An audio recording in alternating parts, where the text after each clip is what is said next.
Ketika Rusia pertengahan bulan Juni ini membawa kapal selam nuklir ke perairan Laut Cina Selatan dengan kode Project 098775, otak liar saya memerlukan data dan mulai bertanya-tanya. 6 Poseidon drone yang dibawa kapal selam nuklir ini cukup menggelitik otak sontoloyo saya. Saya jadi kebayang ketika Project Belgorod dijalankan Rusia dengan pola yang sama beberapa tahun silam. Apa yang saya bayangkan? Otak konspirasi liar menjadi bermain-main. Pertama, reaktor nuklir Fukushima ketika ada tsunami ternyata tidak ada kebocoran berarti yang mengakibatkan kebocoran radioaktif. Dan terbukti PLTN tersebut saat ini sudah berjalan kembali. Namun, mengapa ada radioaktif di tsunami Fukushima? Pertanyaan kedua, mengapa patahan tektonik tsunami tersebut tidak terbaca oleh saintis Jepang yang selalu mengawasi setiap gerakan gempa di Jepang? Karena memang Jepang pakar dalam hal gempa karena wilayahnya merupakan wilayah gempa. Mereka hafal pola gerakan tektonik di seluruh lempeng seabed wilayah Jepang. Ada kebiasaan yang tidak biasa kemarin itu di Fukushima. Apa Belgorod meledakkan nuklir di patahan dekat Fukushima sehingga terjadi tsunami buatan?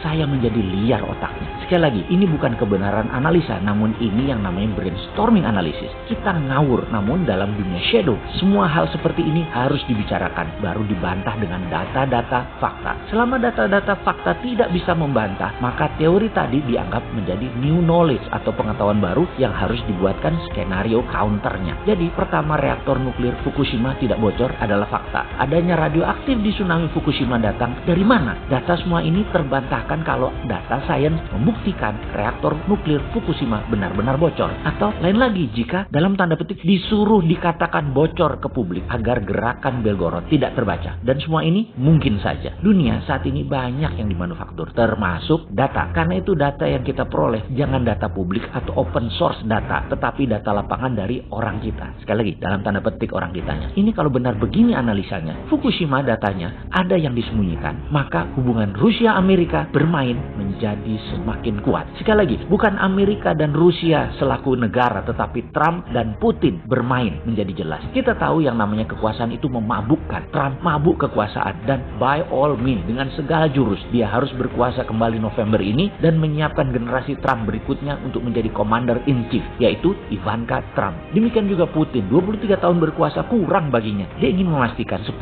tahun ke depan dia masih menjadi Tsar Rusia, bukan hanya pemimpin presiden, apapun nama kedudukan politiknya. Dia ingin jadi Raja Rusia. Seperti pada saat ini, otaknya sebagai KGB sangat juara dalam mempraktekkan strategi intelijen Cold War yang Putin mainkan sejak sebelum jadi pemimpin Rusia hingga saat ini. Jadi, pemetaan perang dunia kali ini menarik untuk kita simak. Globalis yang ingin mengendalikan dunia melalui sosial media, currency, farmasi, telekomunikasi, dan energi baterai memerlukan kaki tangan kekuatan politik. Di Amerika dipakai Partai Demokrat, di dunia dipakailah Partai Komunis Tiongkok. Wahyudi juga bermain di antaranya, termasuk di pihak Trump. Rumit melihat perang kali ini. Lawan, kawan, musuh, dan aliansi tidak terbaca dengan jelas. Semua bermain di kabut strategi. Kembali kita melihat kapal nuklir berkode Project 098775 yang membawa 6 Poseidon drone berkekuatan 100 megatron nuklir warhead ini ke arah perairan Laut Cina Selatan. Dan mengapa dibocorkan kepada umum? Seperti halnya 4 kapal induk dengan 70 naval army yang dibawa ke Laut Cina Selatan yang mengepung Laut Cina Selatan, semua data dibuka di Twitter Kementerian Pertahanan Amerika. Ini ada apa? Efek gentar ke Tiongkok? Deterrent faktor untuk menakut-nakuti Tiongkok dengan tawarannya adalah jadikan Trump presiden Amerika kedua kalinya. Apapun yang dilakukan oleh globalis cabal, Trump, Putin, Xi Jinping, dan Narendra Modi, semua harus kita baca karena medan perangnya di halaman depan rumah kita, Laut Natuna Utara. Semoga ada langkah antisipasinya, karena yang terpukul adalah ekonomi, kesehatan, dan politik luar negeri negara Indonesia.